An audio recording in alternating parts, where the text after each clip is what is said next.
podcast Di Sebalik Papan Putih, sebuah siri yang membongkar kisah-kisah inspirasi daripada para pendidikan tanah air. Saya Sarah Akilah binti Muhammad Syafi'i, kru TVPSS SMK Triang akan bersama anda pada hari ini. Dalam episod kali ini, kami berpeluang mendengar pengalaman seorang guru yang telah berbakti lebih 15 tahun.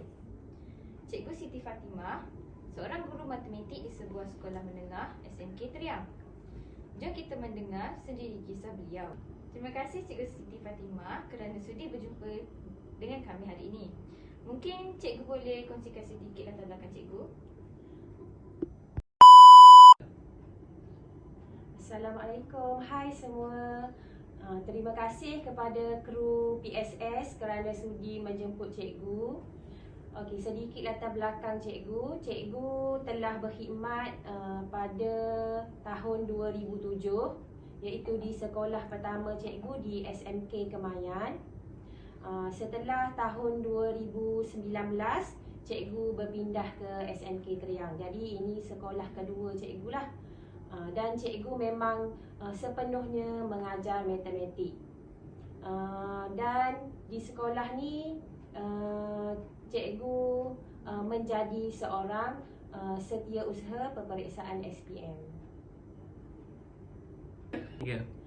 Cikgu juga telah berkhidmat selama lebih kurang 18 tahun lah dalam bidang pendidikan. Okey Cikgu, apakah yang mendorong Cikgu untuk menjadi seorang guru? Alhamdulillah selama ni Cikgu memang terikutlah seorang guru matematik di sekolah Cikgu. Masa zaman sekolah kan, biasalah kita memang minat dekat Cikgu. Jadi bila ada perasaan minat tu, jadi itulah yang mendorong Cikgu untuk menjadi seorang guru matematik. Dan juga dorongan daripada mak dan ayah jugalah untuk menjadi seorang guru. Apakah cabaran yang paling besar yang Cikgu pernah hadapi?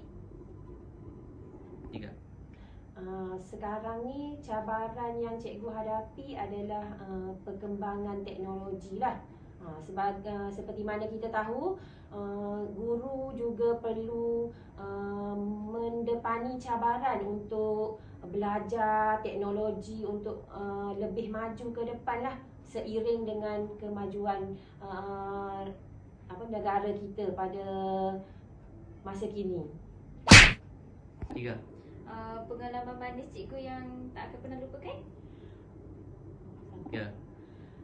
Pengalaman manis Cikgu banyak, tapi Cikgu bagi tahu satu lah kot. Pengalaman manis bila pelajar SPM lah. Sebab kita dah ajar SPM, bila kita tengok pelajar kita berjaya lulus subjek matematik daripada gagal jadi ada yang dapat A, ada yang dapat C, dan yang gagal pun ada jugalah. Manis jugalah kiranya, walaupun gagal kan. Sebab kita dah ajar selama 2 tahun. Biasanya Cikgu ajar tingkatan 4 dan tingkatan 5. Dan bila kita nampak dia punya hasil tu bila SPM tu, itu adalah kenangan yang paling manis lah bagi Cikgu.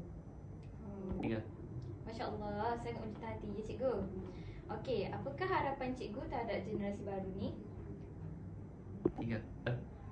Okey, Cikgu harap pelajar zaman sekarang jangan mudah sentap lah. Okay?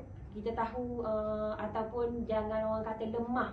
Okay? Bila Cikgu menegur, Cikgu mendidik, Cikgu hanyalah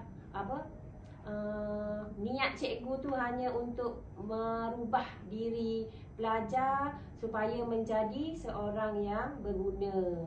Walaupun kita kadang-kadang tak pandai belajar, tapi Cikgu harap pelajar boleh menerapkan sikap yang baik dan tunjukkan kepada guru bahawa bila dia datang sekolah ni bukan hanya dia untuk belajar saja, supaya jadi orang yang baik. Maksudnya menunjukkan sikap yang baik seperti hormat kepada orang tua, boleh bertanggungjawab, dan juga jangan cepat menuding jari kepada guru lah. bila guru membuat kesilapan. Kadang-kadang guru pun seorang manusia biasa juga, ada juga membuat kesilapan. Jadi harap pelajar zaman sekarang lebih berdaya saing dan lebih bersemangat, terutamanya dalam bidang matematik dan sains.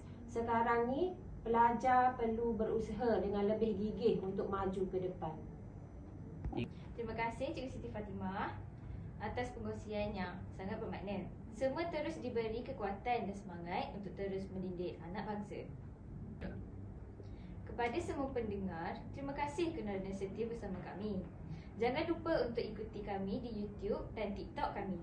Hingga berjumpa lagi dalam episod akan datang. Assalamualaikum dan salam sejahtera. Bye.